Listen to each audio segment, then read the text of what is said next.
councillors of reform have been actually caught out with being, racist and things like that. But then you also have people like Danny Kruger who's talking about anti-Islam. About the level of immigration into this country. When accusations of racism are introduced at the very start of a debate, something important usually follows.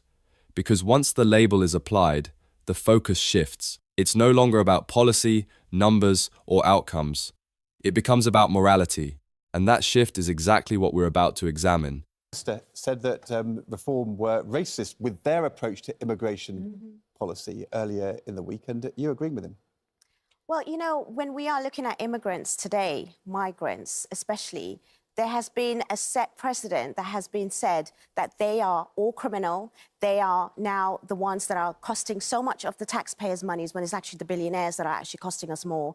And they are all being demonized in one particular way. And that is only because they are coming from one particular or two particular backgrounds, Black, African, Asians, and mainly as well Muslims, right? If this was white Europeans that came in, we will be pulling back. We'll be showing more compassion. We'll be giving that.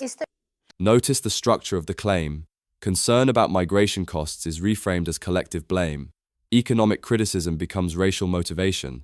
But this creates a serious logical question. Is every argument about financial pressure automatically an argument about skin color?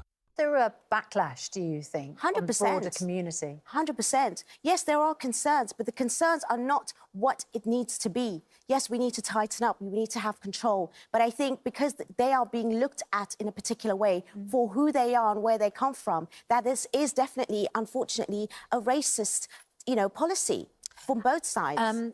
Leon, your grandparents on your father's side are Muslim. Your ethnicity is Turkish Cypriot and Ukrainian. But do you think there is too much focus? Here is where the line becomes clearer. The argument concedes that control is necessary, but then insists that enforcement itself is racially motivated. So the contradiction appears. How do you tighten immigration without being accused of discrimination?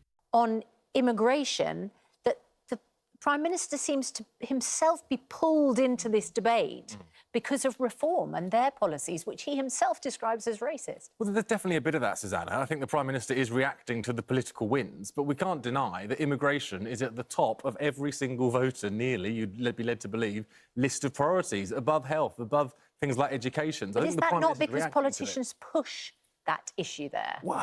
Now, the conversation shifts again from morality to voter concern. If immigration consistently ranks as a top public issue, then dismissing it as racism ignores something fundamental. Public pressure does not automatically equal prejudice.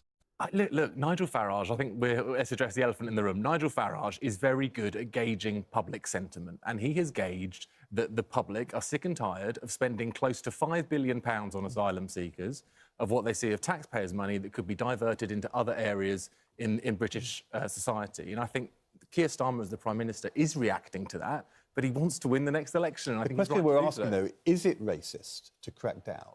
Where is the dividing line, do you think? When is it legitimate, not racist, to be tougher on controlling migration and asylum? And at what point does it become... And this is the central question. At what point does policy enforcement become racial bias?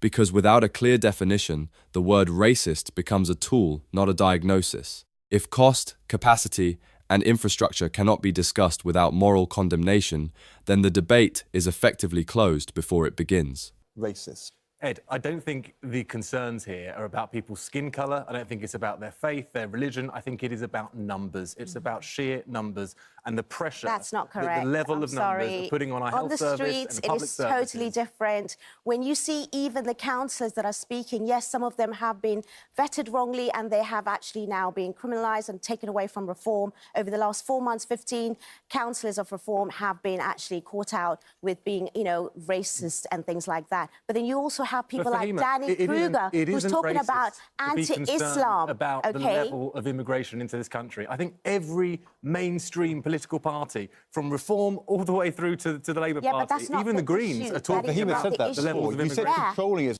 OK. Exactly. At what point does it become racist?